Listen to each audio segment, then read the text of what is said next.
Welcome to the What Really Happened radio show. Putting America first, second, and third.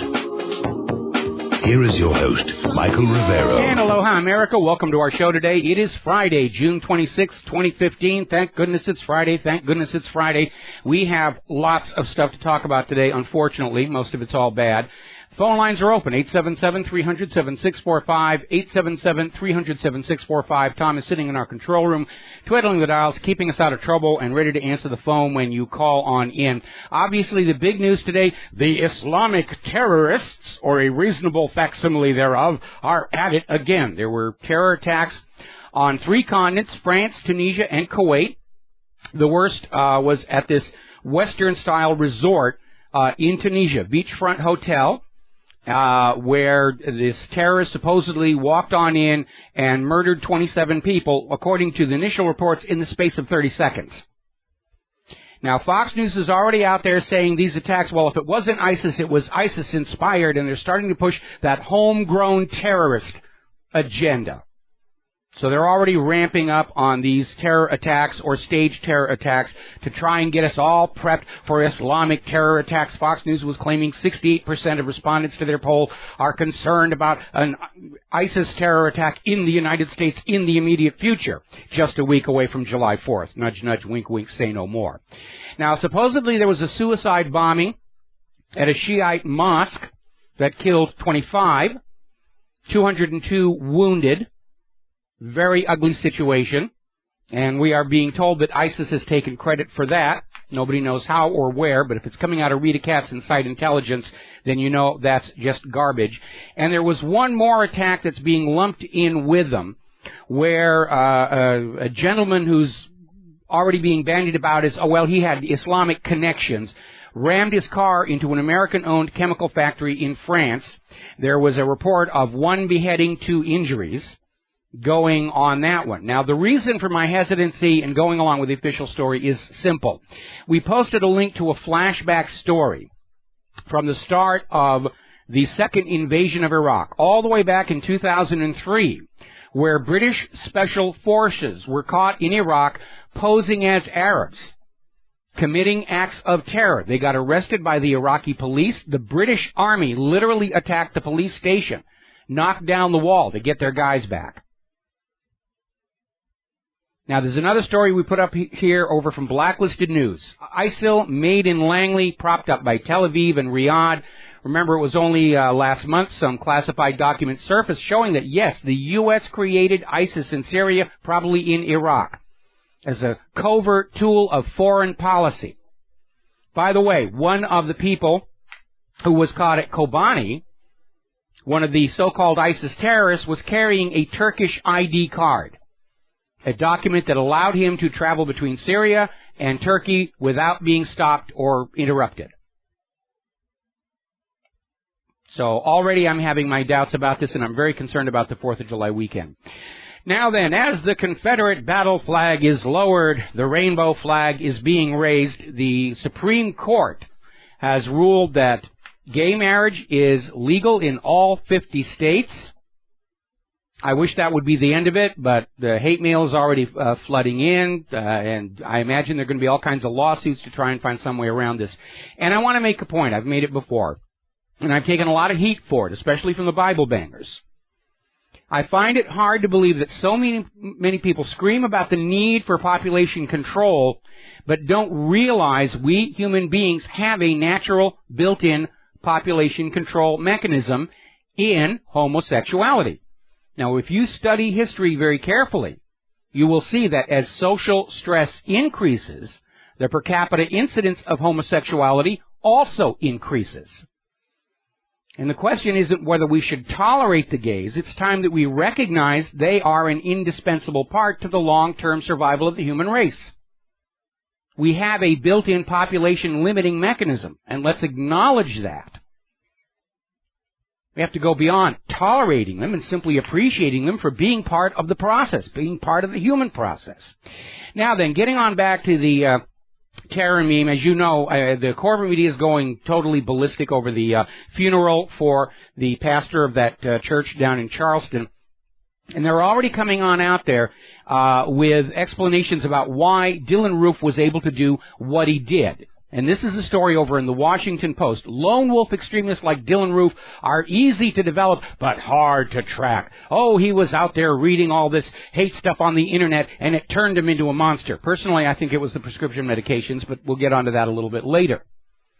And what's going on here with this story about the lone wolf terrorists and how hard they are to find is because each new terror attack or false flag creates a major public relations problem for the United States government. The NSA spy system was supposed to protect us from terror. That was the reason we were told we should stop whining about the Fourth Amendment and the NSA's proven pilfering of our business secrets for a little insider trading during the NSA lunch hour, stealing naked pictures of our lovers and various other personal things. We're supposed to put up with that because the NSA is going to protect us from acts of terror. So every time one of these conveniently timed attacks happens, the U.S. government has to find a way to explain why this massive and unconstitutional spy system didn't work this one time in a way that doesn't result in the public standing up and demanding this entire waste of taxpayer money be scrapped. We saw the same thing with this idea that they think China is behind this massive hack into the personal information of federal employees. Don't they know? Isn't that what the NSA is supposed to be doing? And so the new propaganda is the threat are not organized terror groups that use the Internet to communicate and are therefore visible. They're the lone wolves that have no online indications of their plans whatsoever, except, of course, in this case, there was a 2,400-word manifesto Dylann Roof posted to his own website, which apparently the NSA missed. So we're back to basically two conclusions. There's only one of two possible interpretations of what's going on. The first is the NSA spy system doesn't work. Now, this is supported by the NSA encryption challenges we ran at our website, none of which were ever solved. A lot of people did try.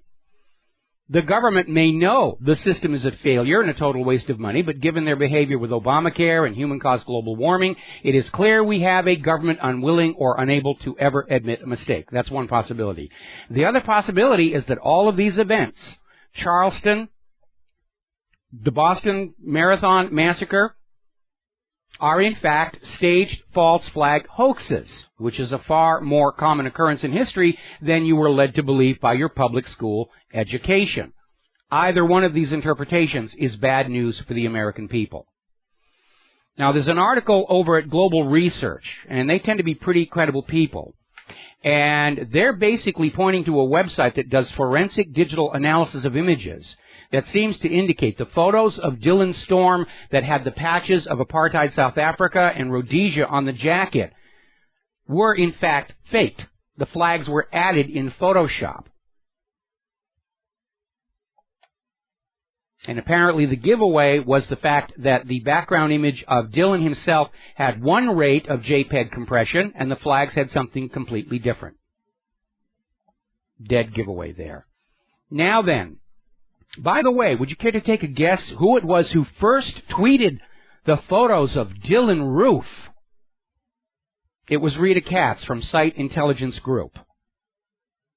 And that, to me, is a red flag. This is, in fact, some kind of a government propaganda operation. And that's not even getting into the fact that Amazon has now admitted they were ordered to stop selling the Confederate flag by the U.S. government. So this is all being orchestrated from Washington, D.C. I think I know why. When we come back from this next commercial break, I will share that insight with you.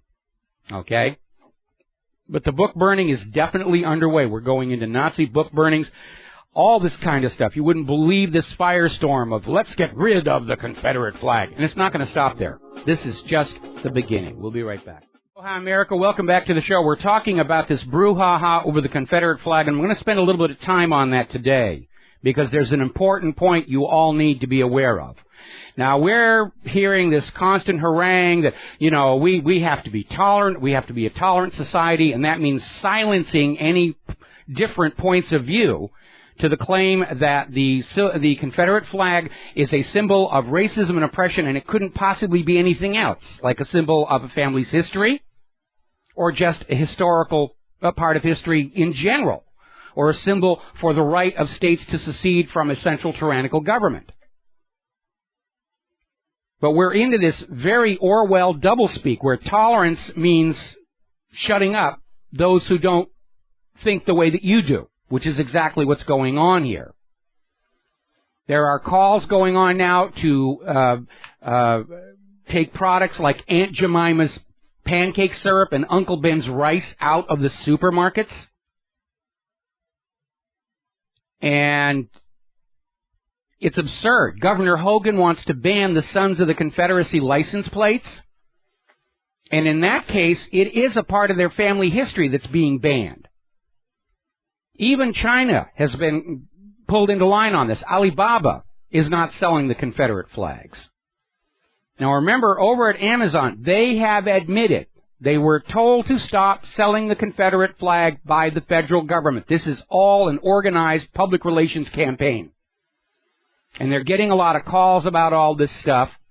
Amazon has now issued gag orders to their staff. They're not allowed to answer any customer questions about the Confederate flag being pulled or the Nazi symbols still being available for sale. And there's, of course, the issue they've got all of this sexual bondage stuff to tie women up in submissive postures, and they're still selling that as well. And a spokeswoman for Amazon was quoted as saying,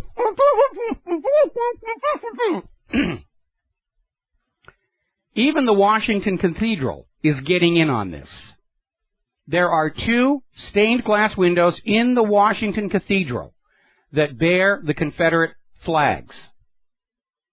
And the very Reverend Gary Hall this week said, it's time to take those out. We must take those out. Now, the windows commemorate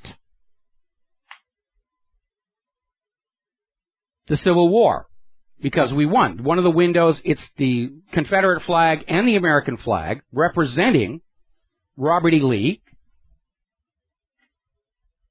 And I continue to find it amazing that Charlie Hebdo can publish intentionally offensive and insulting cartoons about Muslims and Christians, and that's free speech that we all have to accept. But there's a demand to erase the flag of Southern secession because somewhere we are told someone's feelings might be hurt over events that happened before any of us were born. Now, I got into a debate on one of the corporate media websites where this guy undertook to lecture me. You are wrong. My people were terrorized under that flag. Well, my response to that is your, and I sort of resent this idea that there's a my people and a your people because that's part of the problem. But your people, meaning the black population, were also terrorized under the Stars and Stripes for all the years before the Civil War. And then during the Jim Crow era. So shouldn't we ban the Stars and Stripes right along with the flag of the Confederacy? And while we're on that idea, let's ask the Native Americans for their opinion, how they feel about the Stars and Stripes as the cavalry rode down on them. How about all the Japanese American citizens interned in detention camps during World War II underneath the Stars and Stripes? Or who were living in Hiroshima and Nagasaki when their cities were vaporized underneath the Stars and Stripes? Let's ask that same question of the Germans living in Dresden. Or all those innocent Iraqis tortured to death to find weapons of mass destruction that never existed underneath the Stars and Stripes. And it has just reached absolute hysterical, ridiculous points. Over at Gettysburg National Military Park, their bookstore has pulled all Confederate flag items from the bookstore. The National Park Service Director, Jonathan Jarvis, said that depictions of the Confederate flag have no place in park stores. Okay, do you get this? The head of the National Park Service is out there saying Confederate flags have no place in a park commemorating one of the great battles of the Civil War. And all of this comes from a single photograph of Dylann Roof holding a flag of the Confederacy. But don't forget, he also had that jacket with the patches of apartheid South Africa and Rhodesia, which, yeah, may have been a Photoshop job, but nobody's calling for a ban on those flags, which represent far more recent incidents of racism and oppression. Nobody's up in an uproar about that. It's all about the Confederate flag from before we were all born. And here's what's going on.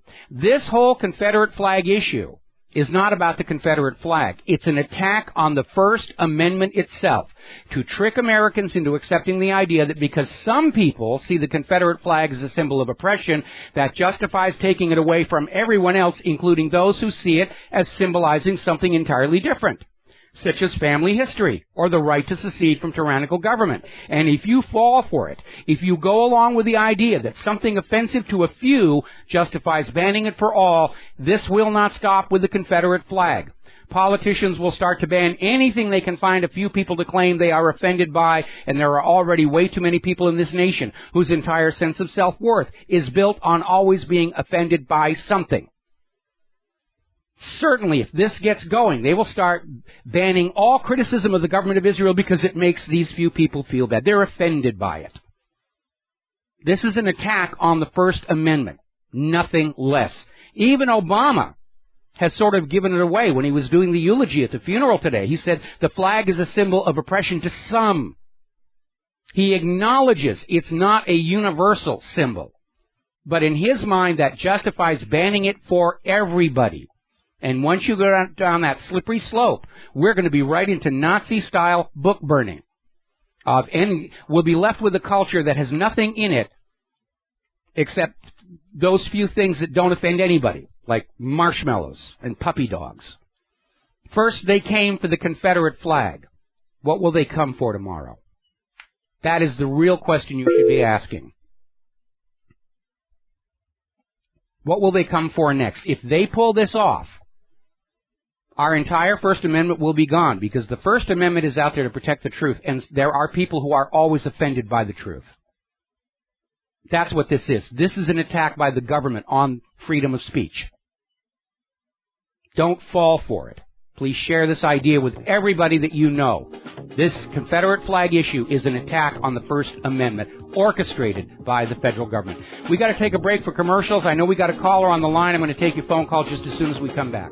America, welcome back to our show here. And before we take this phone call here, somebody just made a comment on my Facebook page that I think is very pertinent.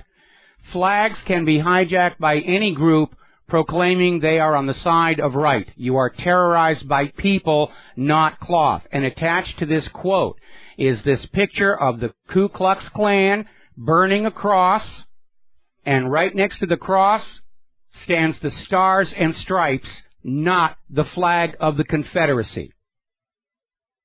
All right, we're going to take this phone call here. Robert, Nevada, aloha, welcome to the show. What's on your mind? Yeah, Michael, thanks for taking my call. Appreciate it. 2 points you brought up. I agree with you on one, and boy, you and I are polar opposites on the other. Let's start where we agree. This orgasmic obsession with the Confederate flag is pretty ridiculous.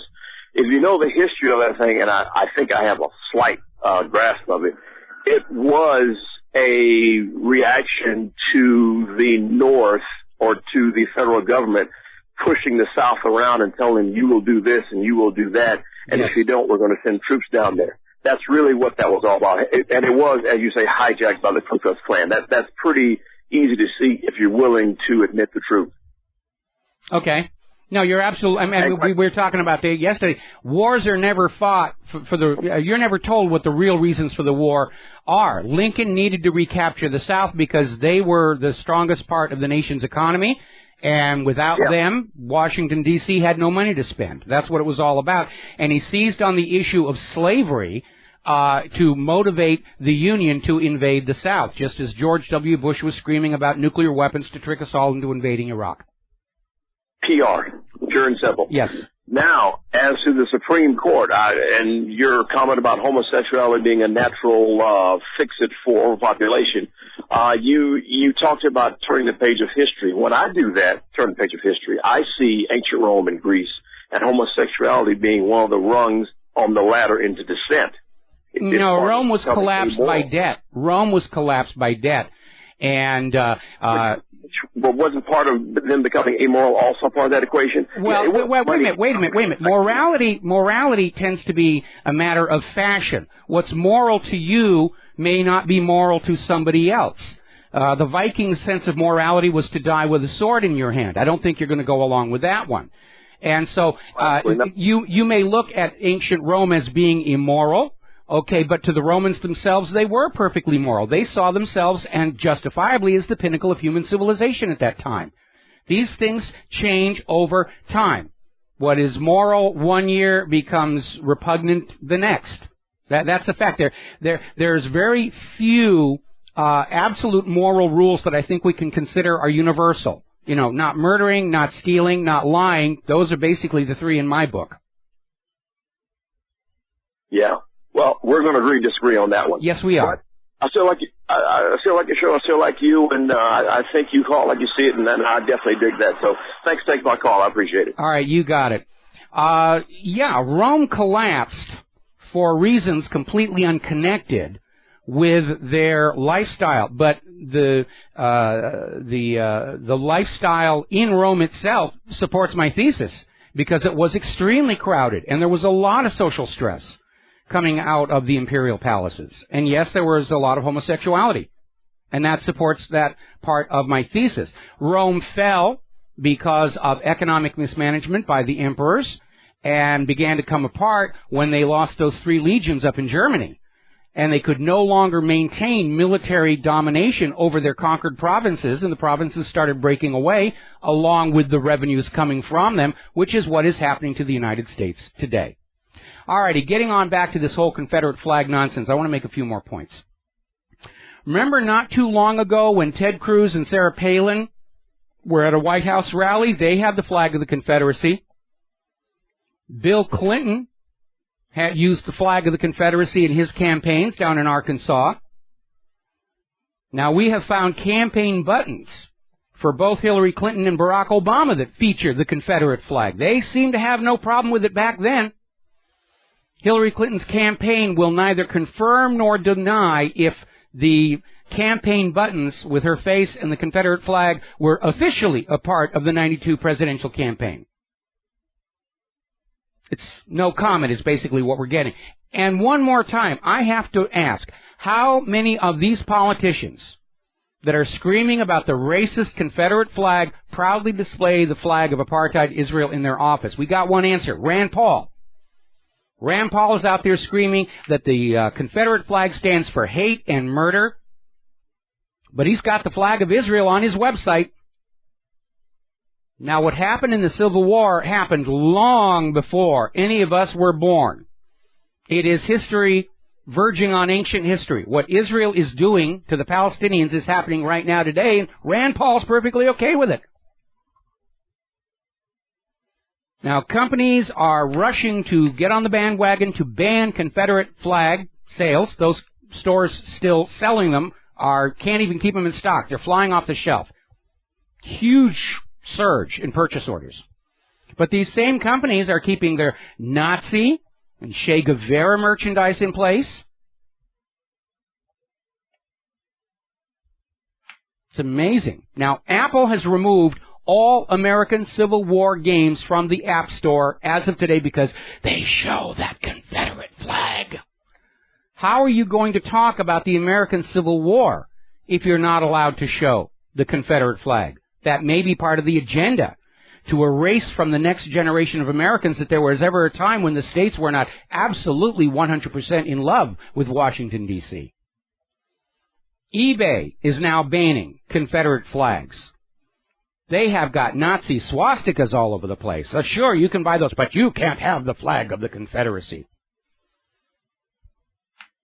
You want to talk about oppression or racism under the Stars and Stripes? The Pentagon has finally admitted testing mustard gas and other lethal chemical weapons on 60,000 African Americans during World War II.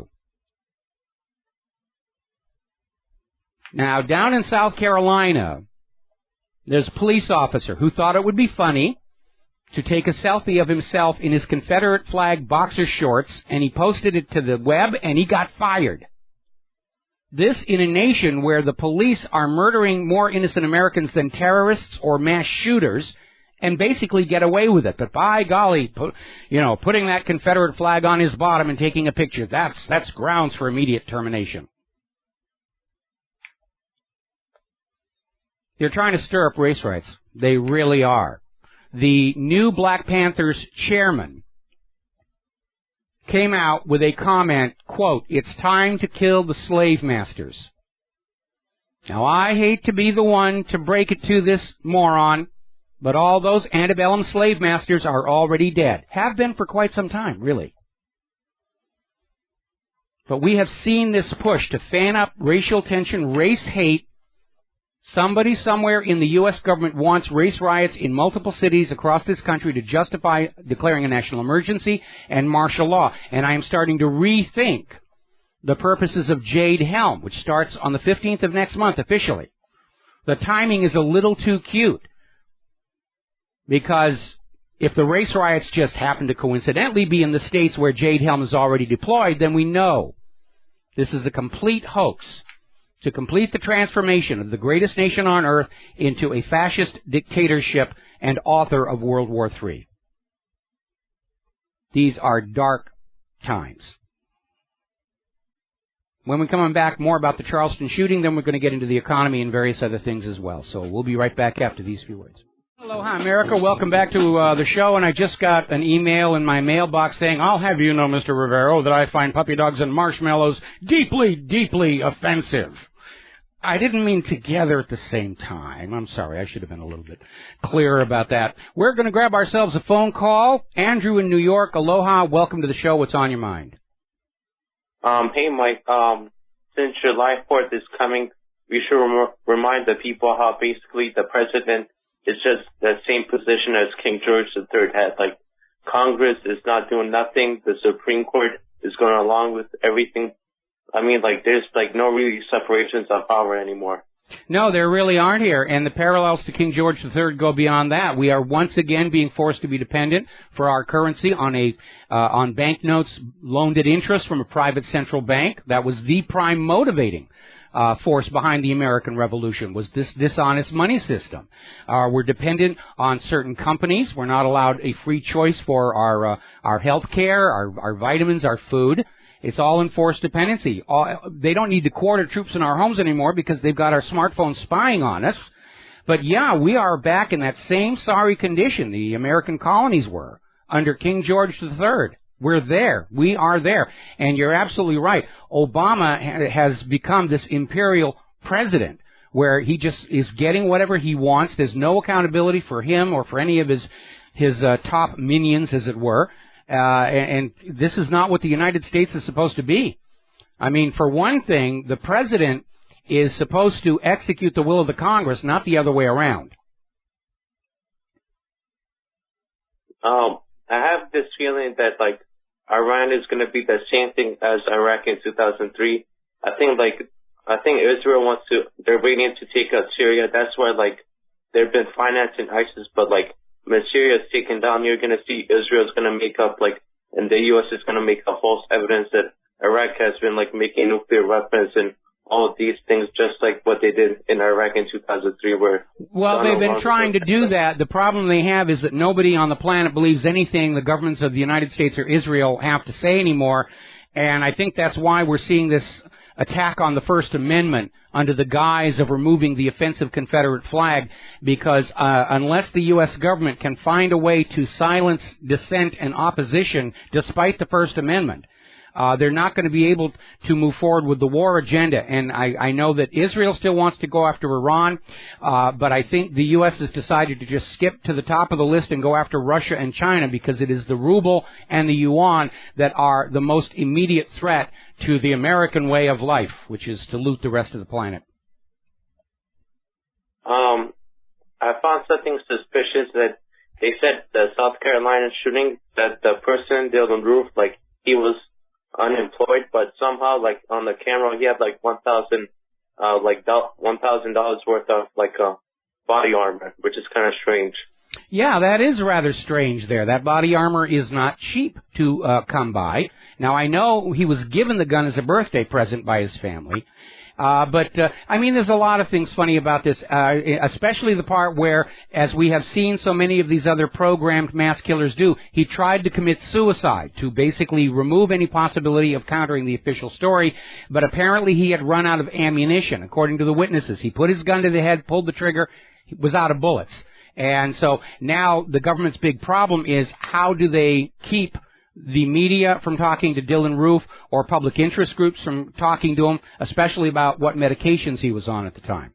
So, once again, the plan did not go smoothly, just like Flight 93 in the 9/11 or Dzhokhar Tsarnaev actually surviving the Boston Marathon bombing aftermath, because I'm sure that he was supposed to be just as dead as his older brother to sort of tidy up all the loose ends here. But it feels like it's another one of these staged events, and the fact that Amazon has admitted the federal government ordered them to stop selling Confederate flags tells us this is all being stage managed from Washington, D.C. All right, thanks, Mike. All right, thank you very much. All right, we ran a poll over at my website. The Charleston church shooting was racism got 5%, triggered by prescription psychiatric medication got 10%, a government false flag to stir up racial discord got 23%, and triggered by prescription psychiatric medication and a government false flag got 62% of the vote. So that's what's going on with that regard here. All right, over in Europe, they're still sneering at Russia, trying to get at least a new Cold War going, and they're openly admitting it. They wanted the Cold War back because it meant money for the Pentagon and, obedient, subservient Americans who could be scared into doing whatever you want by shouting commie at them. Of course, that doesn't work anymore because Russia isn't a communist country anymore. But the Russians are coming to get you. NATO's increasing support for the Ukrainian regime warns of renewed fighting. Yeah, they're going to start it, basically. Now, NATO is saying that they are not going to give offensive weapons to Ukraine, just other support, food, logistics, so forth and so on. And they don't need to, because the United States continues to deploy heavy weapons in Central and Eastern Europe. They're calling it the worst standoff between Russia and the West since the Cold War. Russia didn't do anything. This is all coming from the United States, which is desperate for a world war to get out of this self-created economic mess, because, hey, that worked the last two times. Crash of 1907, World War I. Crash of 1929, World War II. Crash of 2008, we got to get the Russians. We got to get the Russians. Now, Poroshenko has signed an imperial decree that allows the presence of foreign troops in Ukraine. He's basically opened the door and said, come on in, the water's fine, we're going to have a lot of fun. And this tells us a couple of things. One, it is going to escalate in Ukraine, trying to provoke Russia into doing something. Two, Poroshenko can't find his own people to go out and do his dirty work anymore. The Ukrainian people are not well motivated to go out and make war on Ukrainian people. It's one of those really difficult issues that somebody trying to reunite secessionist regions has to deal with. And Poroshenko doesn't have the issue of slavery to use like Lincoln did. Now, the Pentagon is out there accusing Russia of playing with fire over nuclear threats. How dare they threaten us? Now, the Kremlin has not made any direct nuclear threats. All they've said that they are doing is in response to the very obvious NATO-U.S. military buildup, they're going to buy some more ICBMs. And from Russia's point of view, you cannot argue with the logic.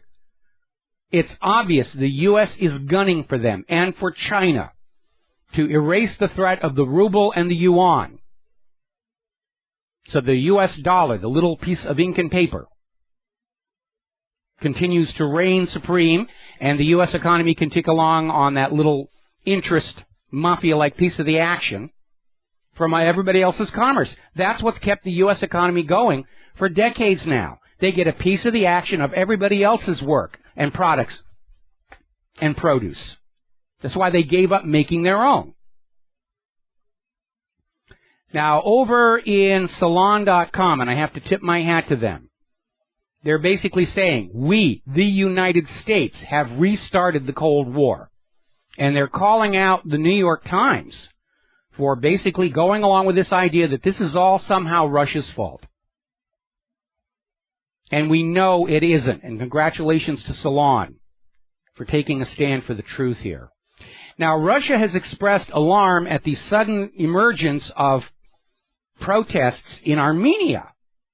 Ooh, Armenia, what's going on over there? Well, I got to tell you, I think Armenia is the 2015 replay of the Ukraine coup d'etat. Another Victoria Nuland special. Overthrow another pesky government, put in another U.S. puppet. That's what they're trying to do, rebuild the American empire across the globe.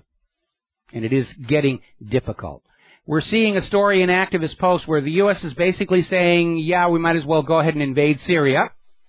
The hired mercenaries haven't done the job. ISIS hasn't done the job. More and more countries are saying we should support Bashar al-Assad because if ISIS are the bad guys, the way the U.S. has been saying, then obviously we have to support Assad against ISIS. That isn't what the United States wanted. They used ISIS as an excuse to go in and bomb Assad's forces and infrastructure. Now, the United Nations Security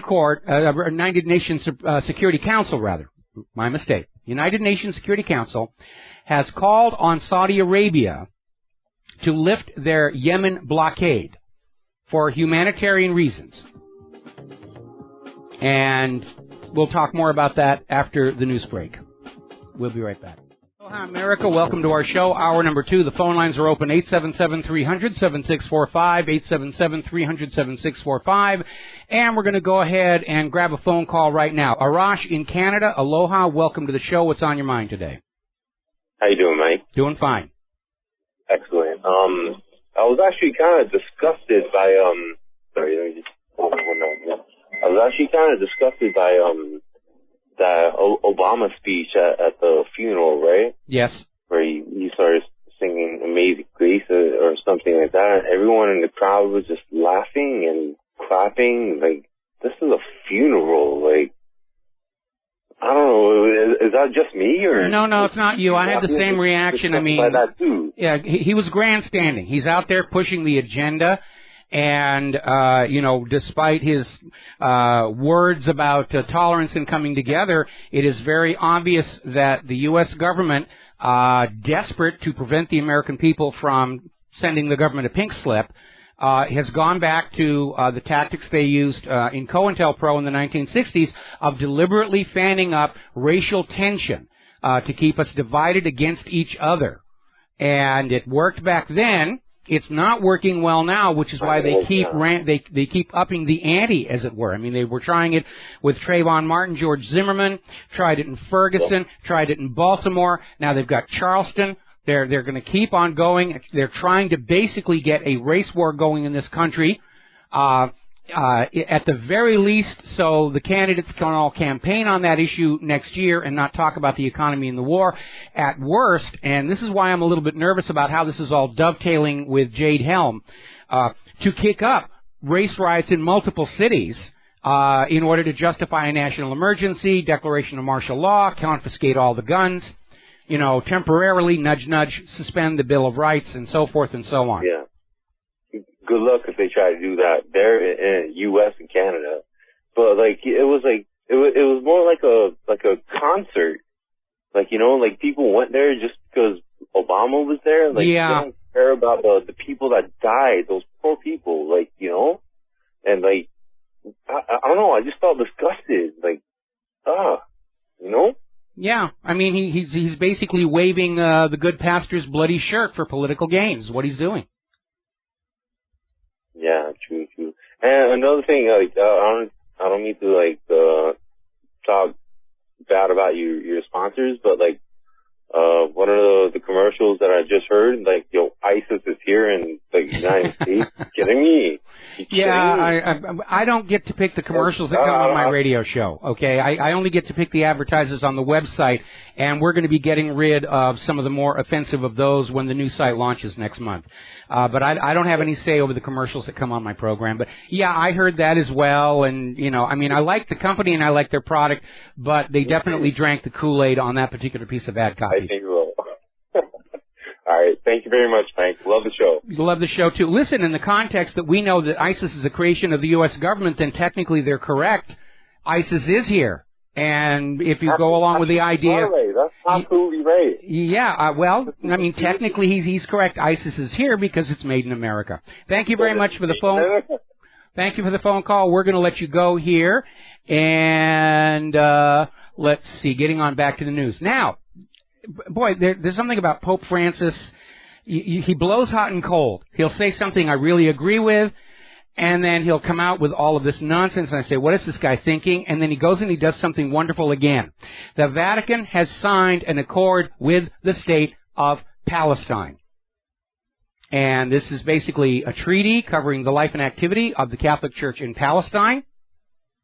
And it reaffirms the fact that the Vatican and the Pope recognize there is a Palestinian state.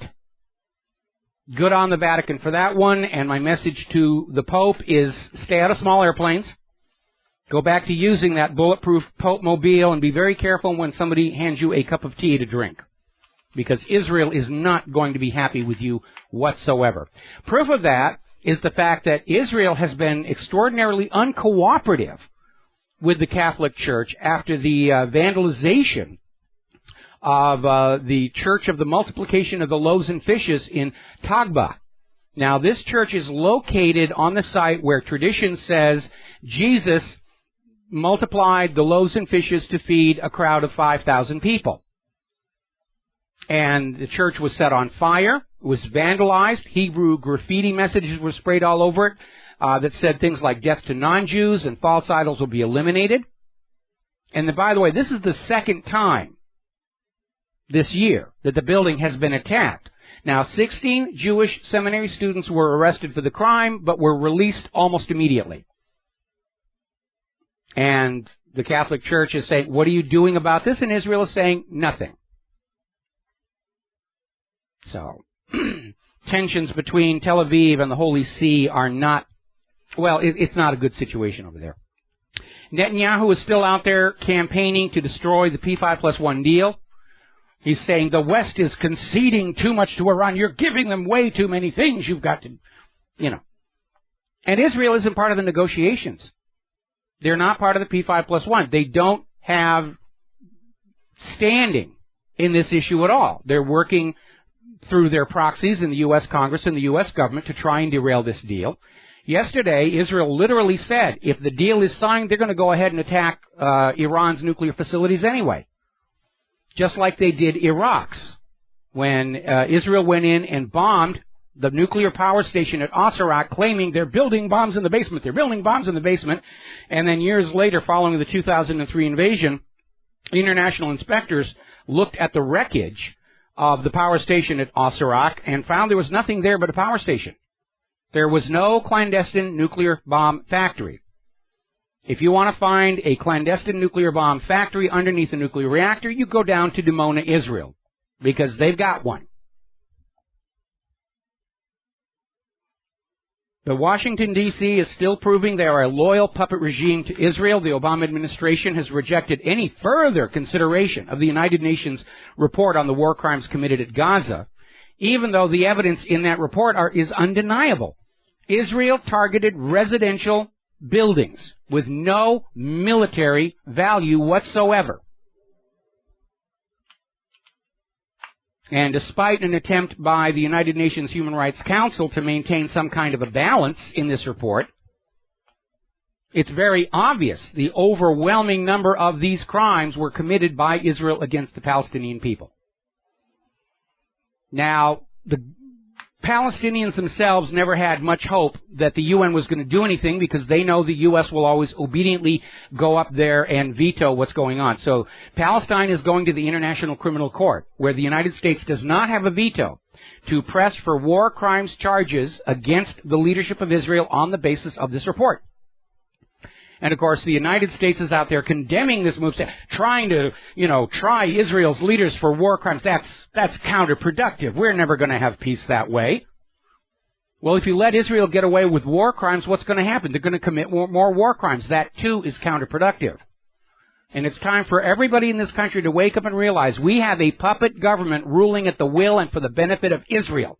in Washington, D.C. It's time to acknowledge it and deal with it. All right, we're going to grab a real quick phone call here. Dustin in New Jersey. Aloha, welcome to the show. What's on your mind? Yeah, hi, Mike. Yeah, I don't think there's going to be a Cold War because the U.S. don't have enough time. Well, I'm sure they think they can get a Cold War going. The only problem is nobody's buying it this time. They're not buying the propaganda. They're not buying the Russia bashing. We see it for exactly what it is. It's a replay of the dirty trick this government played on my parents' generation, and nobody here is going to be willing to be stupid enough to go along with it again. Now, Dustin, I took your call a little too close to the commercial break, so I'm going to ask you to sit on hold for 4 minutes, and we're going to come back and complete this call after these words from our sponsors. Hi, America. Welcome back to the show here. We're going to go right back to the phones with Dustin in New Jersey. And, Dustin, just sort of pick up where you left off. Yeah, I mean, back during the Cold War in East Germany, Russia had 25 mechanized divisions. That's like 250,000 troops. And now you got Ukraine through the overthrow, a portion of it. And, we're inching closer NATO-wise. I think we're in the end game for all the marbles. Because, this country can't stand any other country to be, on top. The power shifting east with Russia and China. So, the U.S. doesn't stand a chance economically against China. And then commodity-wise, you have the Russians, I think we're in an end game, Mike. Yeah, we definitely are here, and it could end very, very badly because it's not just a question of who gets to call themselves the ruler of the world. Because the United States has abandoned manufacturing and destroyed its own agricultural exports with GMO, it is in a position where if it can't assert itself as ruler of the world, it will collapse completely. It's an either-or situation. Conquer the world or vanish from the pages of history. And that's why there is so much effort being put into trying to get this war going. And because even if they get the Cold War going, and that'll bring America's allies back to dependency on the U.S. dollar, it still doesn't correct the fundamental problems with the economy, which is the private central bank issuing the public currencies alone at interest, and the fact that the United States has abandoned its manufacturing and destroyed its own agricultural industry through sheer recklessness and greed. Those problems are not going to go away with the new Cold War. Well, the problem with the U.S. waiting too long is, once the world moves away from the dollar, lose the petrodollar, lose your hold on the world, and then you don't think the government knows, our government knows this? Well, of course they do. Of course they do. I mean, it's already collapsing. The petrodollar is in decline, the U.S. dollar is in decline. And the only way they can think to stop it is just go on out, conquer everybody, and say, you will use our dollar, you will use our petrodollar, you will buy your seeds from Monsanto, you will use America's banks, so forth and so on. And ultimately, in the long run, I'm convinced the United States, despite having spent all this money on weapons, is not going to be able to prevail in a conventional war against Russia and China for two reasons. One, we may spend more money on our weapons, but what we're buying is ineffective junk. Two, we've had a decade of wars across the globe that have drawn down all of the stockpiles, and they're starting to run short on a lot of stuff. To go up against major superpowers like Russia and China that haven't been involved in these wars, they've got stockpiles of stuff they've been building for the last 10 years. They're very well equipped logistically compared to the United States of America. What the U.S. has as the whole card is the nuclear arsenal. And if they get into a real war with Russia and China, somewhere between then and final capitulation by Washington, D.C., they will resort to those nuclear arms. It's going to be a bad day for anybody not wearing 2 million sunblock. Yeah, that's the one change from World War I and World War II, is all sides have nuclear weapons this time, huh? Absolutely. Thanks, Mike. All right, thanks an awful lot for the phone call. All right, now then, getting on back to the Obama administration refusing to deal with the United Nations report on Israel's war crimes, trying to chastise Palestine for going to the International Criminal Court, even though by virtue of the U.S. membership in the United Nations, the U.S. is obligated to take that report seriously and to cooperate with the ICC. It's obvious to the world what's going on. There's an article over in RINF.com. Obama blatantly protecting Israel from justice for war crimes. Nobody is fooled by any of the propaganda. We have a puppet ruler in Washington, D.C. that is ruling the United States of America for the benefit of Israel. It is time we accept that. Because the Iranian people didn't like being ruled by foreign puppet rule. The Iraqis don't like being ruled by foreign puppet rule. The Yemenites didn't like being ruled by foreign puppet rule. The Cubans didn't like it. The Chileans didn't like it. Why are you happy with it? Now, there's another article over in Asian Tribune pointing out the very obvious double standard in the U.S. response to the United Nations Human Rights Council, and they contrast U.S. treatment of Israel versus Sri Lanka, which was also called on the carpet for human rights violations and war crimes. And the U.S. was out there saying, oh, Sri Lanka's bad, we've got to punish them. Quite a different story with Israel, and the whole world is now seeing how the U.S. government bows and scrapes and davens to Tel Aviv, kisses their ring, if not their butt. And the U.S. ought to be a little bit more respectful about what the United Nations is trying to do, because the United States may be in the crosshairs next.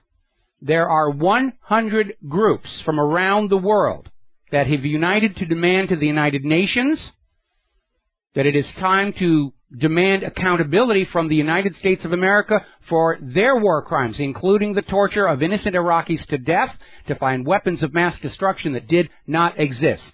The United Nations Human Rights Council could very easily issue a new report on United States war crimes.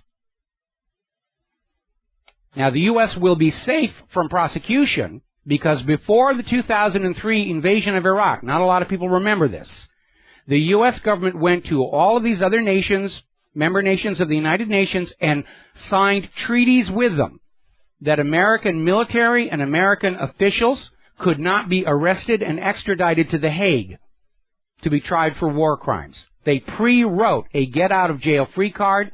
When the U.S. was doing this, I put out there, obviously the U.S. is planning on committing war crimes or they wouldn't bother with this. And, of course, I got pounded on by the usual shills. Oh, the U.S. doesn't commit war crimes. That's the other guys. We're great, you know. U.S. government, the sweetest-smelling government on earth. Now, getting on back to Israel. As you know, a new Freedom Flotilla is on its way to Gaza.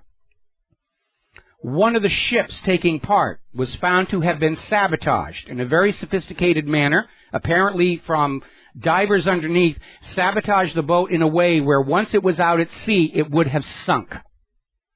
Now, who would do a dastardly evil thing like that, to deliberately drown a bunch of humanitarian aid workers? Boy, that is pretty scummy. That is scummy. And by the way, Israel did the same exact sabotage on one of the boats on one of the earlier flotillas. And these are the people that Barack Obama wants to protect from prosecution. And you know what happens if you don't prosecute a war criminal for a war crime? They go out and do more war crimes. That's certainly been the repeating pattern of Israel for the last 60 years. Now, we're coming up on another commercial break. When we come on back, Congress just slipped a ringer past you in terms of Israel. One more time, caving into Israel's lobby. We'll talk about that when we come back from these commercials. Hi, America. Welcome back to the show. Now, Wednesday, Congress passed another piece of legislation, part of a trade deal with the European Union's Trade Promotion Authority. This amendment that was passed on Wednesday basically said that if the EU countries want free trade with the United States, they are forbidden from engaging in politically motivated boycotts against Israel, including the areas that came under Israel's control in the Six-Day War, meaning the West Bank. Do you get it yet? Do you get that Washington, D.C. is a puppet government ruling this nation at the direction of and for the benefit of Israel? What does the Israeli boycott have to do with trade with Europe? It has nothing. They put it in there because Israel's lobbyists said, this is what Netanyahu wants, and our members of Congress went, yes, massa, whatever Israel wants, we will do. Now, despite the odds and the political interference, boycott, divestment, and sanctions are working. People aren't buying the products. And if somebody says, why aren't you buying that product, trying to pick an argument over the boycott, just say, it's a lousy product. That's it. You don't have to explain yourself to them.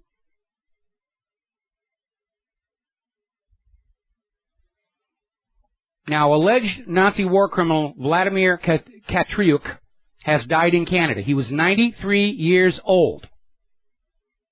And they were getting ready to make another Nazi show trial out of him, and he just went ahead and died of natural causes. And this is a big problem for Israel right now. They have just about run out of Nazis to wag at us. Oh, we found another Nazi war criminal. We're going to put him on trial. Oh, he fell over dead. What are they going to do for their propaganda now? Go after the children of the Nazis and say, you bear the sins of your father. They can't deal with the reality that World War II and whatever did or did not happen back then is, for the vast majority of people on planet Earth, long, long ago history, from before we were born. And Israel can't let go of that, because that's their entire justification for stealing Palestine from the Palestinians. We're already seeing a pushback to this morning's Supreme Court decision. The Texas Attorney General has ordered state clerks not to issue gay marriage licenses. So they're going to be fanning this issue up, taking it in next year, fighting it back and forth. They're trying to create all of these controversies for people to argue about, so we're not paying attention to the economy, we're not paying attention to the Trans-Pacific Partnership, the Transatlantic Trade and Investment Partnership, we're not paying attention to all this warmongering going on. It's just non-stop distraction, connoissization. Now, over in Greece, Tsipras has rejected the offer of a bailout extension. There were too many conditions on it, which basically meant Greece going back to exactly where the IMF and the ECB wanted them to do. And Tsipras is saying he's not going to be blackmailed by these people. Now, Europe is telling Greece they've got to meet the deadline or risk chaos. The chaos will not be confined to Greece. They were saying this exact same thing last weekend. If it's not settled by Monday, there will be terrible things. All right, next Monday, and the Monday after that. And this time we really, really mean it. And here's where it gets really bizarre, and this ought to tell you a lot about how the world really works. Despite Greece's debt problems, NATO is pressuring Greece not to reduce their military budget. I mean, Athens has put their defense spending on the table for discussion, and NATO's out there saying, no, you can't stop giving us money. We're important. We're the only thing saving you from those evil Russians. That may backfire, because with the European Union not giving Greece any options or any relief on their debt, Greece could easily split off, write off the debt, repudiate it, and pivot towards Russia. Now we're getting indications that France could be next after Greece. After the Grexit, there'll be a Frexit. The current front-runner for the French presidential elections is running on a platform of taking France out of the European Union. So we can expect the White House any day to say, ISIS is in France, we've got to invade France. ISIS is all over the place there. Here in the United States of America, 150 major pension funds are now underwater. And they're all underwater because they were lured into buying those mortgage-backed security bundles back in 2008 because Wall Street's pet rating agencies said they were all AAA securities. And pension funds, by law, may only invest in AAA securities. And, of course, these securities were fraudulent. They collapsed, and these pensions they were defunded. They were stripped of the assets they had to pay off their pensioners. But nobody has the courage to stand up and point the finger or blame at Wall Street. If you're a Wall Street banker, you're immune. Nobody can say bad things about you. They can't arrest you and put you in jail like they did over in Iceland. Oh, the problem are all these retirees. You know, they spent their lives giving us their money. We thought they were going to die quickly, and it's all their fault here. Wall Street has come up with a new excuse for why the stock market is starting to stutter. It's all about the younger generation. They don't trust the stock market. Only 18% of young Americans think the stock market was the best way to save for the future. Duh. They're in denial out there. I mean, we're always hearing this kind of stuff. Oh, the problem with the economy is you're not giving us enough of your money. You're not buying enough stuff at the store. If you would go out and spend more money, everything would be just fine. No, the problem is that 11th marble. It has come back to haunt us. And the problem with an 11th marble, the longer you wait, the bigger it gets. And right now, our 11th marble is about the size of that rock that killed off the dinosaurs. Now, China is planning to launch a renminbi gold fix by the end of this year. That will make the renminbi much more attractive than the dollar internationally, so we can look for the U.S. to start trying to pick a fight with China in the next couple of months here. A lot of people are still very critical about this Trans-Pacific Partnership deal. Obama is siding with the wrong people for the wrong reasons at the wrong time. A much more direct explanation for what's going on came from this article in Investment Watch blog. The end result of the Trans-Pacific Partnership will be to reduce America to a third world wasteland on par with Mexico, where the median household income is $4,500 a year. And they need to do that before they can drop the border. That's the downside of all this globalism. All the nations of the earth have to be pulled down to match the poorest nations of all before the borders can be dropped. And that's a big part of what's in this deal. WikiLeaks has got the entire trade deal. Only 5 of the 29 chapters are actually about trade. The rest are about the surrendering of sovereign authority to multinational corporate committees. I hope that the other negotiating countries in the Trans-Pacific Partnership go to WikiLeaks and get a copy of that document and take a good look at it. It certainly benefits the poorest of the Asian nations at the expense of everybody else. People want to scream about Obama being a socialist. TPP is it. He wants to socialize the entire Pacific so we're all equal and they can drop the borders. That's what's going on here. All right, coming up here on another commercial break, when we come on back, more about the economy and a lot of excuses being made why it isn't working anymore because nobody has the courage to actually say what is the fundamental problem with our economy. We'll be right back. And aloha, America. Welcome back to the show. Now, in the last century, there was this very famous bank robber, Willie Sutton. And somebody asked him once, why do you rob banks? And he said, because that's where the money is. And that is where the money is. And that's why the banks are now starting to rob their own depositors. And we're seeing it already with hard limits on how much of your money you may take out of the bank at any one time without being suspected of drug smuggling and having it all taken by the government. They're still talking about a complete ban on cash to prevent a run on the bank and to keep your money in position for when they impose negative interest rates on it, meaning they get to dip into it on a regular basis. Your money is locked into your savings account to be harvested by the bankers themselves. Why? Because that's where the money is. They're propping up the financial system on your money. They did it in Cyprus. They've already passed the laws to do it in the European Union, Canada, and here in the United States of America. But I will tell you one way that this cash ban idea is going to fail. Because people won't leave their money in the bank to simply be skimmed off of on a monthly basis. They'll go out and buy something that will hold its value that they can keep at home. Jewelry, other collectible items. I imagine at about the same time they ban cash, they're going to ban physical gold and silver, but there are other things that people can buy and store in their home to have their wealth at home and not allow the banks to take it. At which point the government's going to come in and they will decide whether your purchases are authorized or not. That's where this is ultimately going to wind up.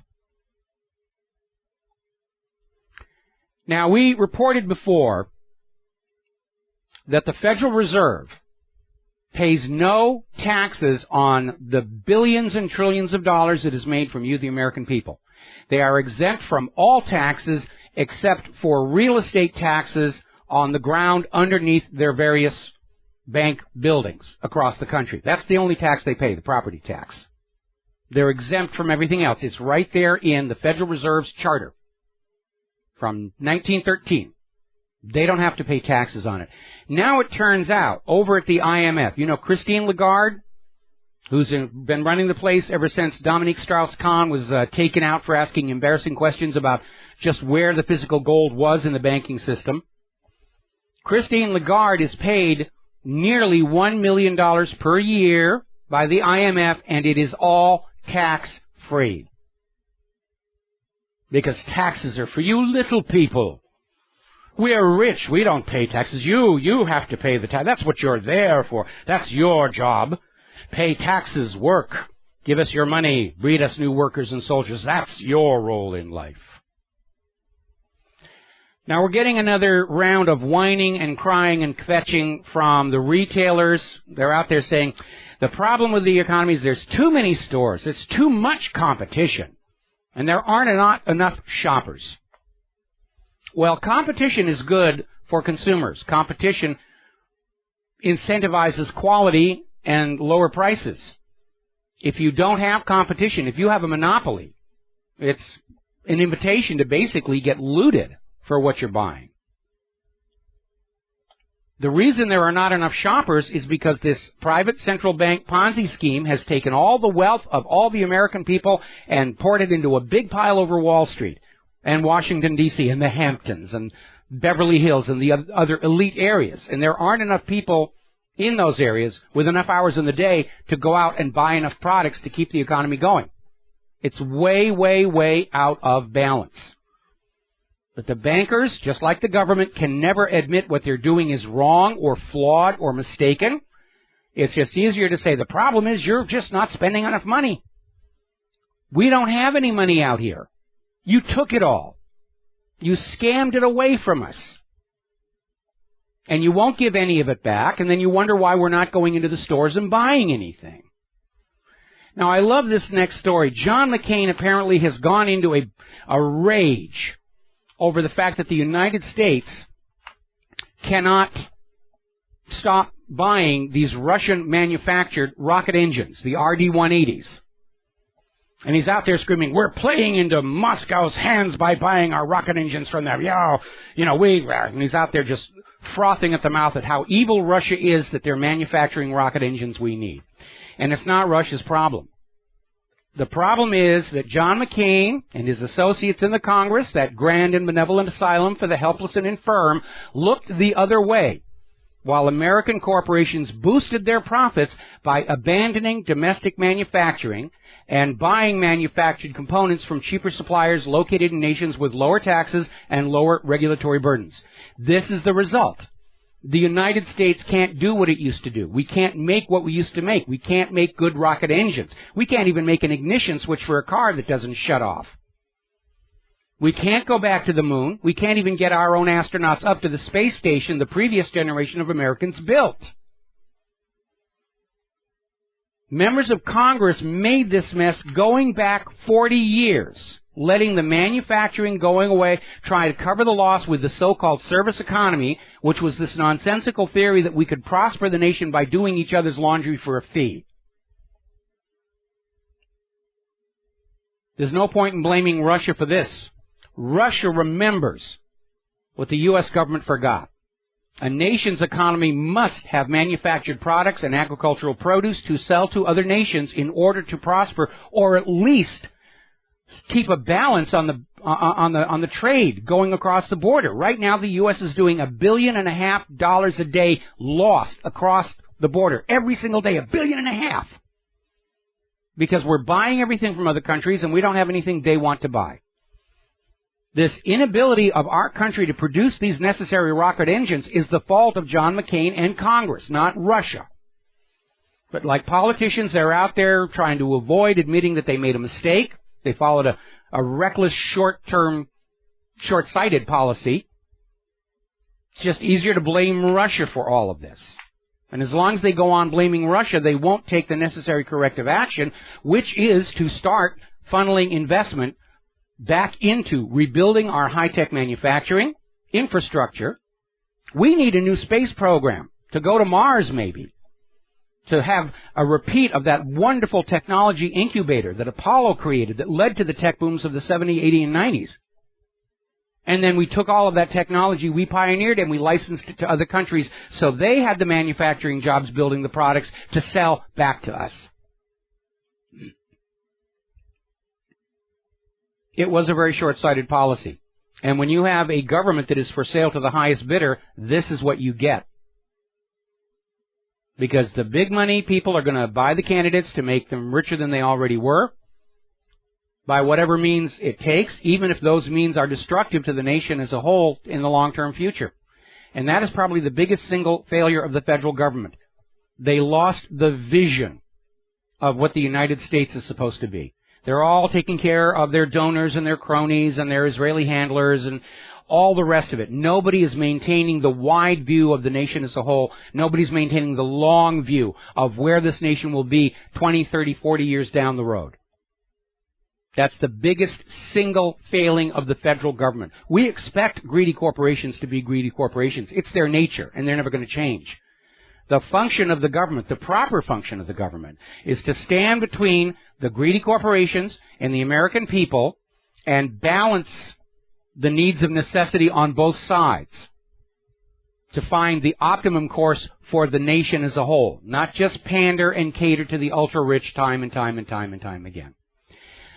All right, we're still hearing the blow-up from the fact that the IRS has now admitted deleting the backups of 24,000 Lois Lerner emails months after receiving the subpoena for them.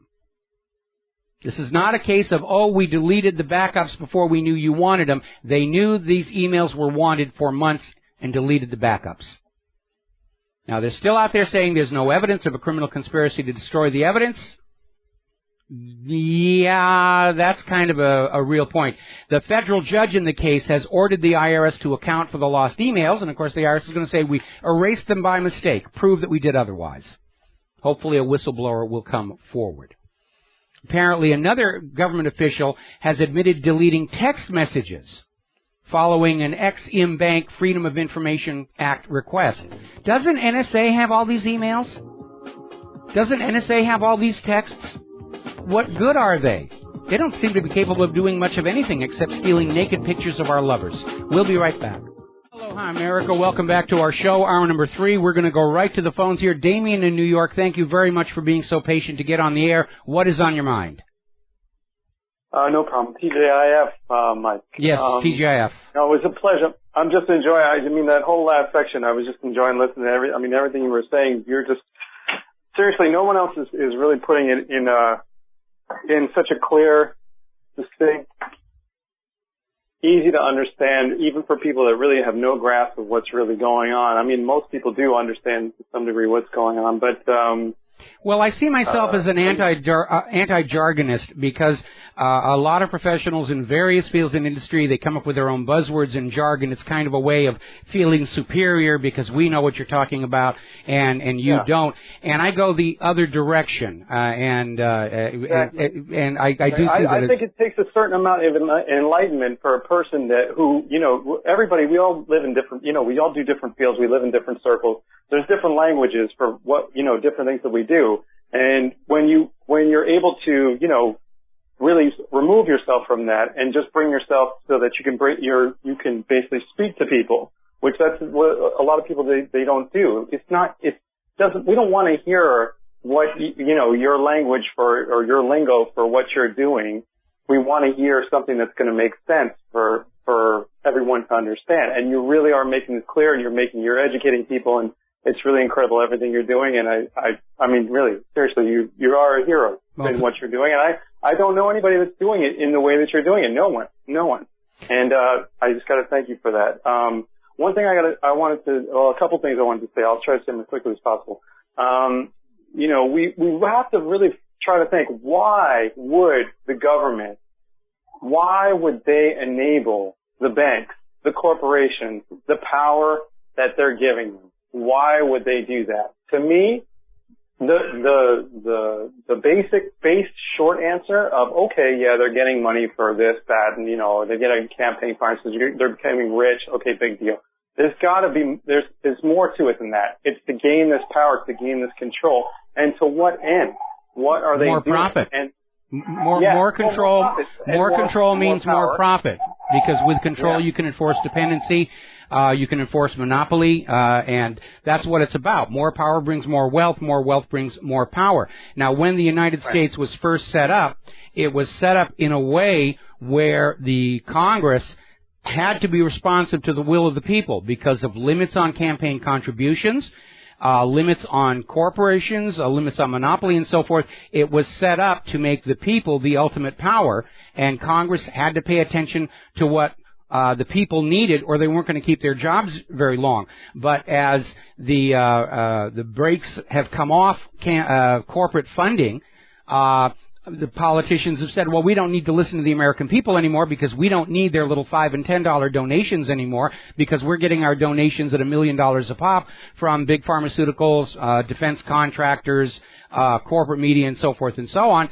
And that's basically why America has become disenfranchised, because the money power has drawn all other power to it, as Lincoln did forecast was going to happen. Yeah. Well, that is the result, though, of what they did before that. So, we can't just say, oh, we're where we are. We know why we're where we are because they enabled this to happen. They made this happen. And to me, there's only one reason why they would do this is because they're trying to direct the country, the nation, even the world in a certain direction. And to me, like we're talking about, okay, the Fed possibly, with this Greek debt payment.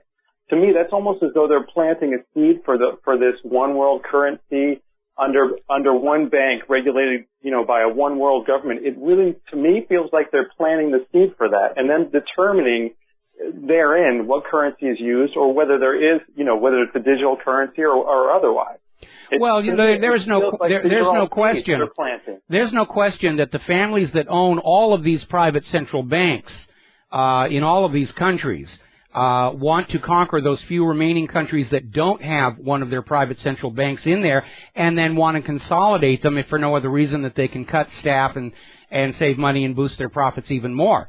The issue is if you have an entire planet underneath private central banking, you're going to have devastating global crash followed by devastating global crash followed by devastating global crash because the system is inherently unstable, designed as it is to produce more debt than money with which to pay the debt. Yeah, exactly. Just a couple things I'll say really quickly. Congress did not hand Obama the power over these treaties. Congress handed the office of the presidency this power. So whoever comes in next is going to have this power that Obama's been given. So we have to keep that in mind. Everything that Congress gives over to Obama, that's the office of the presidency. That's not just Obama. Well, you're kind of sort of right. If the TPP and TTIP are not negotiated and signed by the time Obama leaves office, the fast-track authority was specific to these treaties. It isn't a blanket fast-track authority for all future negotiations on all future treaties, or you would be absolutely correct. Well, to me, it feels like it's as though they're setting a precedent. They're definitely setting a precedent, and more presidents coming in are going to say, look, just give me fast-track authority. Look how well it worked under Obama. Yeah.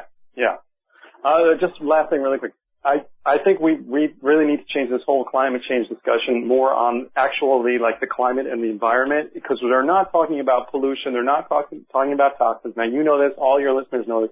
We need to gear this conversation in that direction. It's not about the methods of energy production, which are detrimental to the health and the environment and the people of the planet. They're not gearing the conversation towards that. They're gearing it towards some fictitious treatment. This carbon tax is all of a sudden going to change everything. Yeah, it's going to make the world better here, and it's kind of weird. The same people who are pushing carbon dioxide is bad, you've got to pay for it, are the ones who are out there saying fracking is safe, vaccines are safe, GMO is safe. Yeah.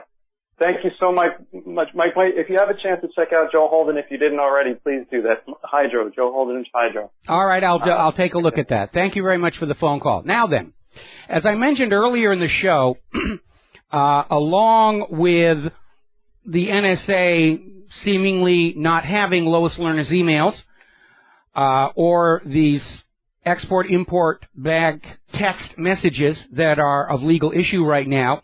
It seems the NSA can't actually find out who hacked into the U.S. government's computers and extracted all this highly personal, detailed information about federal government employees who have security clearances, such as past histories of drug abuse, sexual perversions, all the other little juicy things the FBI likes to dig out.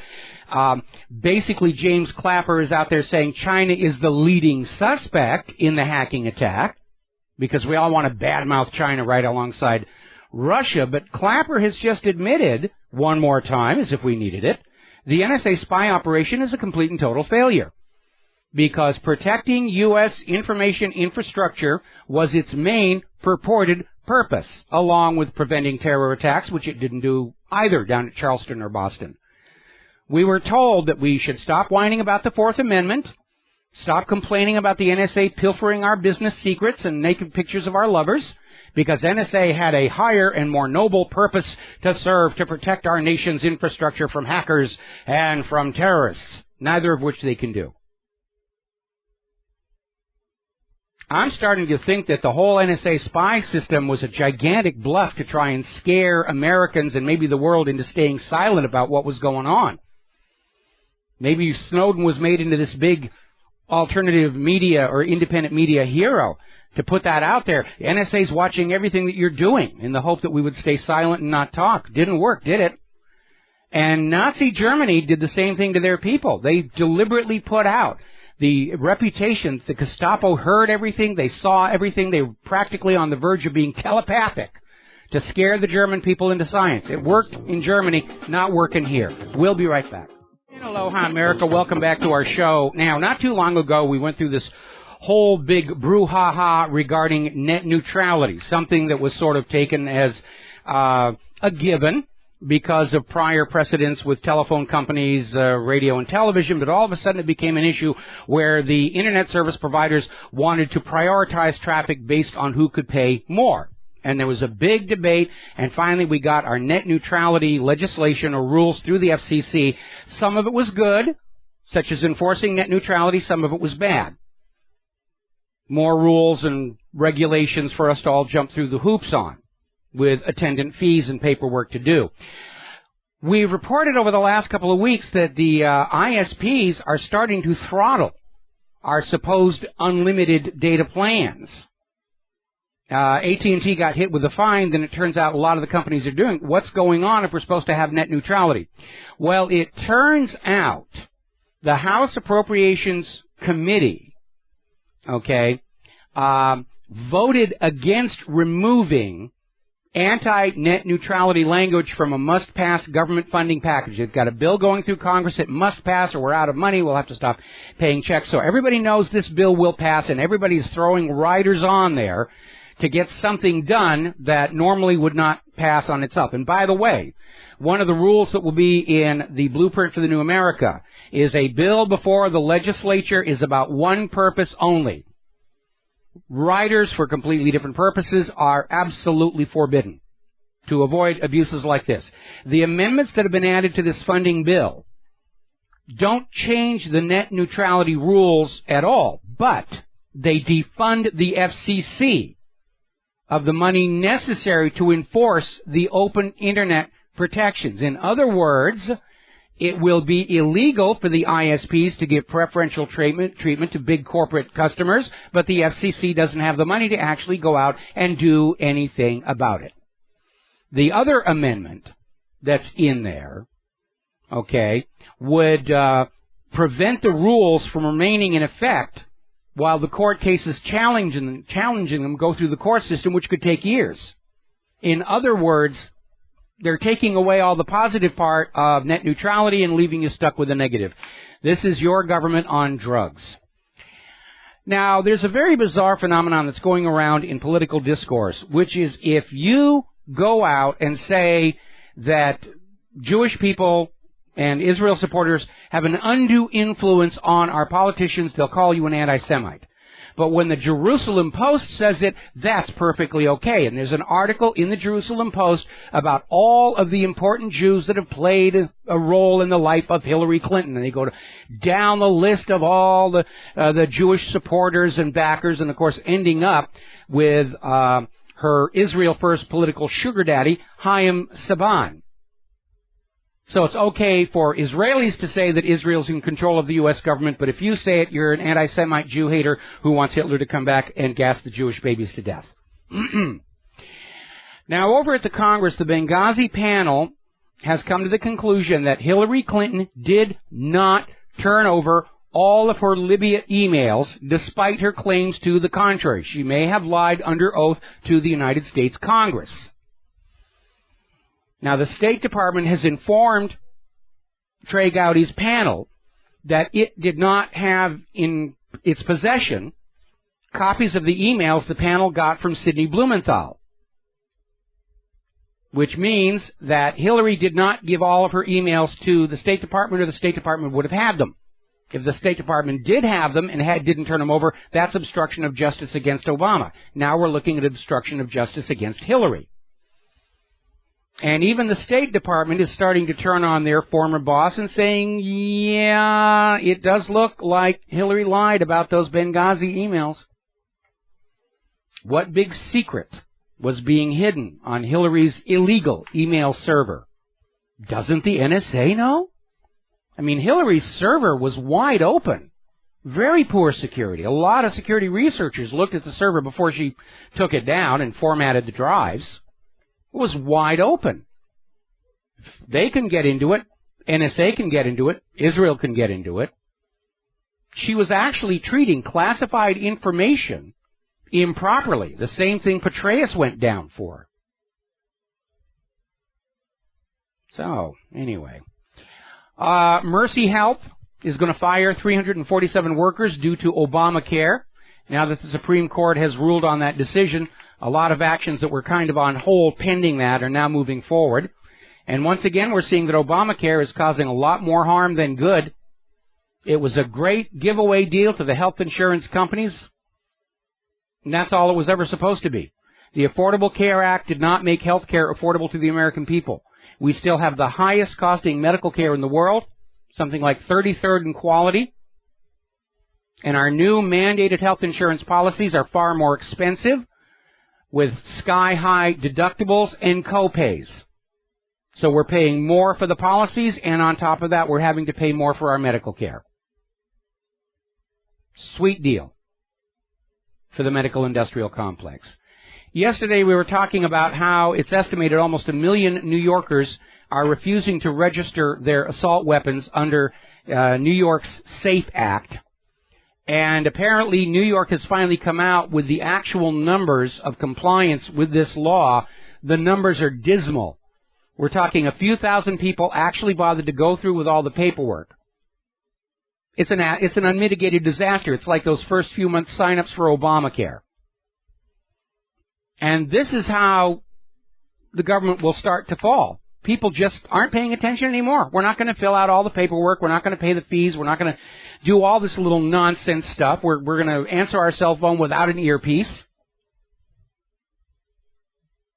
It's absurd. So let's get on to that other great political disaster that the U.S. government still will not admit was wrong. Human-caused global warming. The hard facts are coming in. The Arctic sea ice extent for this summer is the highest in a decade. The summer temperatures for Greenland are at record lows, and over in Russia's far east, they're being slammed by snow and hail, and it is ruining their agricultural crops. Snow in the middle of summer. Now, ornithologists are noticing that Arctic Circle and Himalayan birds aren't migrating as far north this year. Some of them aren't migrating at all. It's like some inner sense is telling them, don't bother. By the time you get up there, you're just going to have to turn around and come on back. I think we're going to have an even worse winter this year than we've seen over the last 7. And still they're out there, a global warming, warmest year on record. You've got to pay a carbon tax, and on and on and on and on and on. Every American needs to start developing the courage to stand up to all these politicians and these media talking heads and say, I know you're lying, and I'm not going to listen to you anymore. It's a waste of time to listen to anything you have to say about global warming, vaccines, GMO, or Russia. We'll be right back. Hello, hi, America. Welcome back to our show here. Now, getting on to the subject of GMOs. Apparently, this is being reported over in Russia today, there was a trial of a new genetically modified wheat designed to repel aphids. And the wheat was modified to emit an odor that aphids do not like. It was named Whiffy wheat, and they did a 3 million pound trial in Great Britain. That was a total waste of time, because the Whiffy wheat may have looked successful in the laboratory tests, but out in the real world, in the farm fields, the aphids just went right to work on it. That was the end of it. And I'm sure the creators of the wheat were saying, well, look, if it worked in the lab, that's good enough for us. We're just going to sell that whole thing. We have actually heard that from a lot of the promoters of GMO. This works great in a laboratory, and if it's not working for you, it's because you are not running your farm fields under laboratory conditions. And I'm already going to take a guess why it worked in the lab and didn't work in the farm fields. In the farm fields, there is wind that blew the odor away, something that you don't have under laboratory conditions. But a lot of times the laboratory tests aren't there to find out what's really going on, but to provide fodder for the advertising agencies to go on out and sell the product with. Oh, this worked great in the laboratory. If it's not working in your farm fields, you're doing something wrong.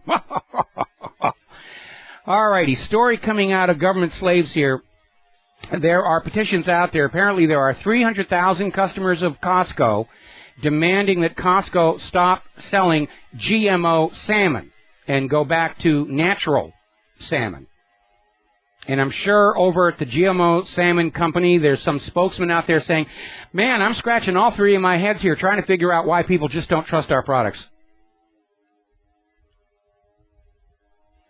Now, one of the downsides of this Trans-Pacific Partnership, we've talked about it before, there is a provision in there that will make all the nations signing the Trans-Pacific Partnership agree to ban all GMO labeling. It will be illegal to tell people that they are eating genetically modified material. This is going to be problematic for those nations that already have mandatory GMO labeling, like Japan. And it's problematic because Japanese culture places a great store on personal honor. And there is a heavy political price to be paid to reverse course on something that important. But that's what they're out there trying to do. They're trying to make it illegal for you to know what is in your food.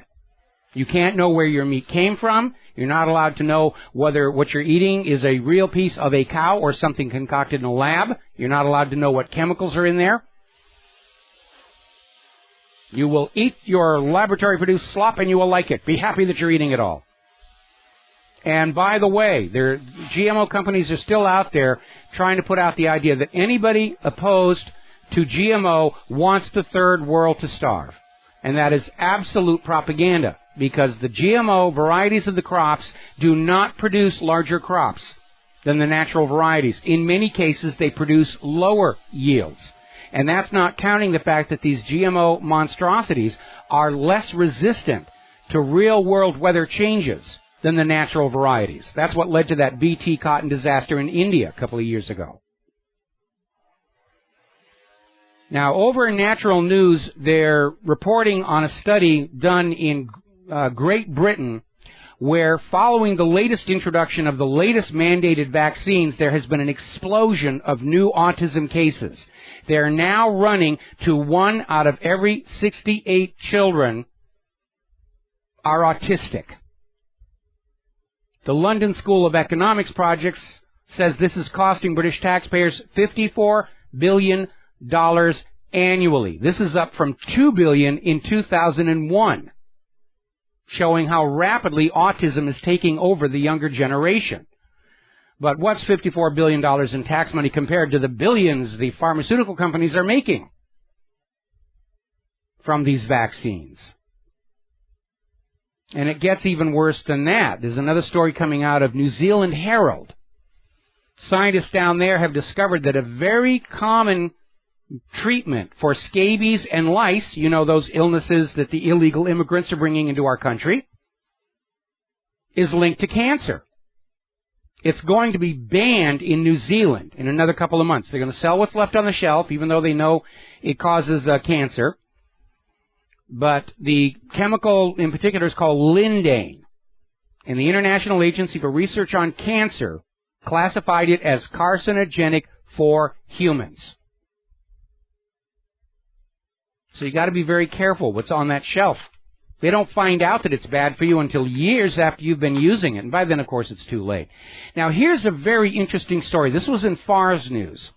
And it points out the fact that chemicals are determined to be carcinogenic standalone. I'm going to take this benzodiazohexafluoride, and I'm going to see if it causes cancer in rats, and if it doesn't, I say it's safe.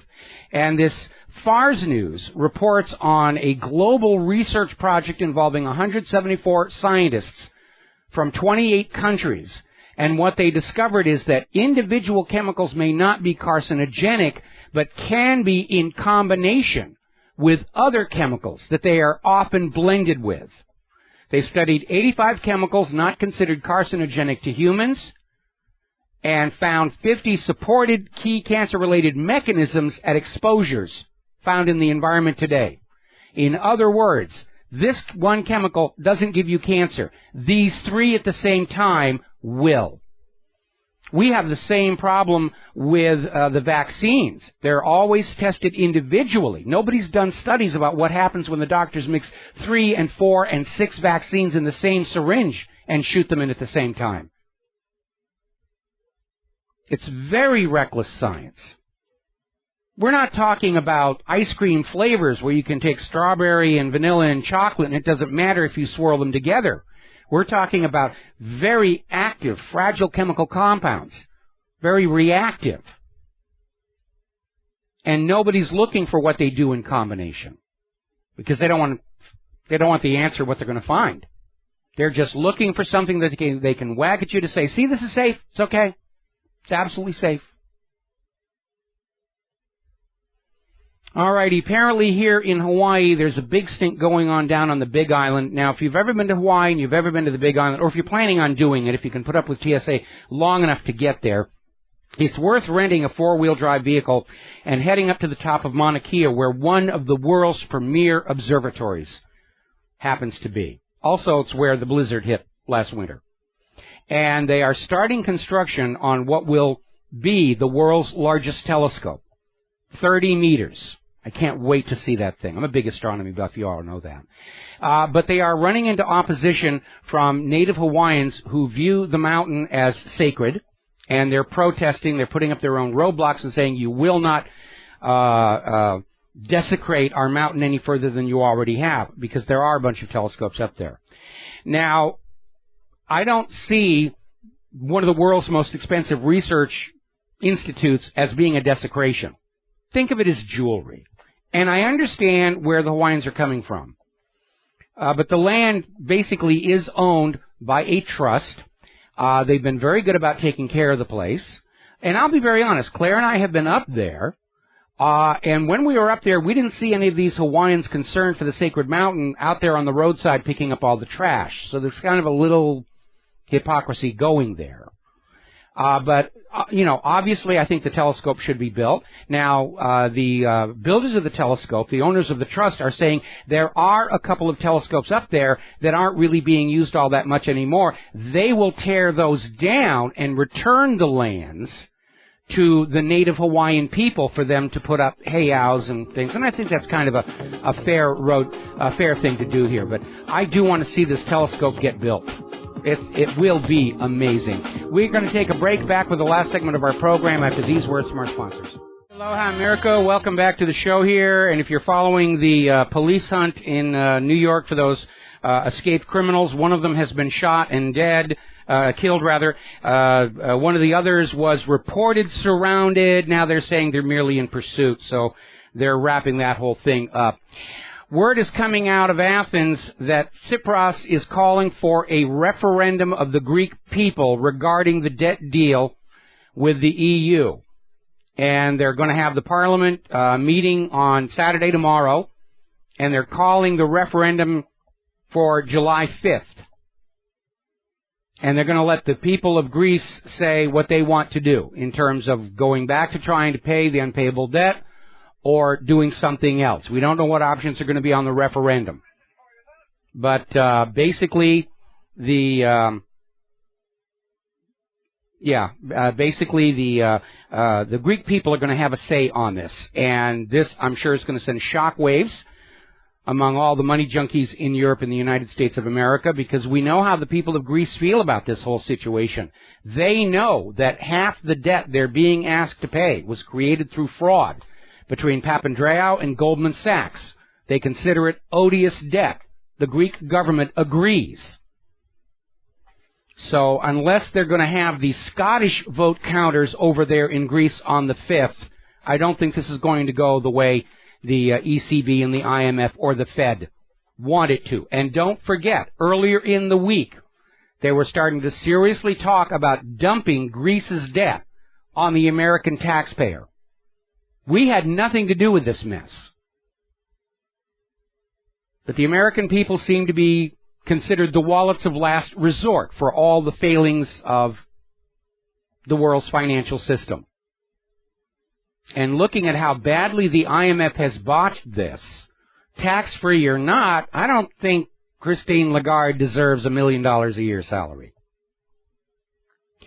Now, there's a very bizarre comment made by Federal Communications Commission member Michael O'Reilly yesterday, where he came out and said that Internet access is not a necessity or a human right, and said that regulators should consider that when they decide how they're going to treat the Internet. Because the idea of net neutrality was based on the fact that the Internet has become indispensable for all modern human beings. But he's out there already saying it's not a necessity. It's a luxury anyway, and let the ISPs charge what they will for high-speed traffic. But he says the Internet is not a necessity. I wonder how long you could get by without it. That's a very dangerous idea, especially in this era where everybody's being pushed to be on the cloud. Obviously, the Internet is a necessity to get access to your data or computing resources. This is not a rational statement. It's not a statement of somebody who's really aware of how the Internet works or how widespread and pervasive it is in our culture, in our society, in our economy. He's out there making a statement to justify letting the ISPs go back to having a high-speed lane for people with money and a slow-speed lane for those troublesome independent media people like WhatReallyHappened.com, which we don't want anybody to see them anyway. Now, as we reported yesterday, some of the emails that have surfaced from Cindy Blumenthal are confirming that France was organizing and funding the so-called Libyan rebels who overthrew and killed Muammar Gaddafi.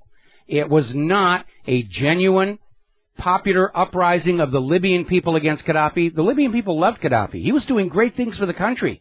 He was working to make Libya better, which is why, of course, he angered the powers that be around the rest of the world, because everybody knows countries are supposed to work to make the United States better and Brussels better. Their own people, who cares about them?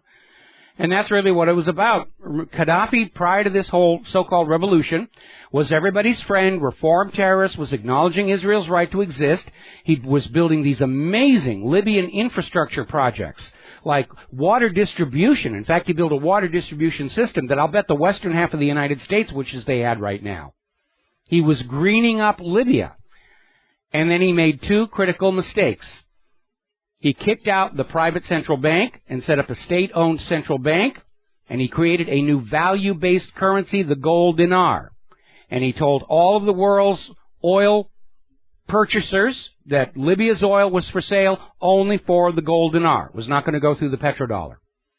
So, of course, Somebody had to go in there, kick up a bunch of protests, kill Gaddafi, and deliver Libya back into the hands of the money junkies and a U.S. puppet government.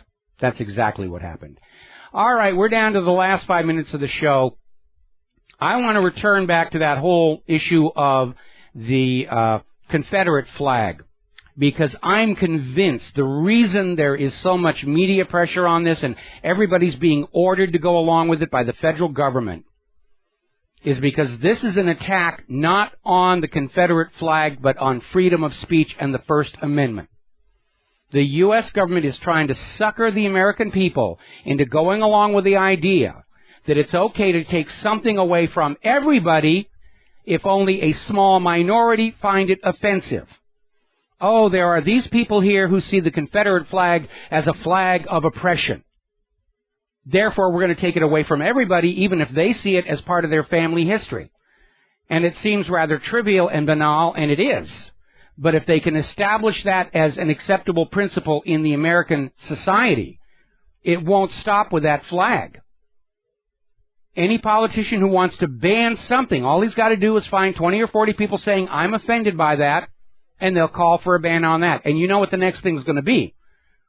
There's going to be a call for ban on all criticism of Israel because it makes Israel supporters feel oppressed and bad. That will be the next step. Then after that, it'll be certain religions. It'll be certain music. It'll be certain books.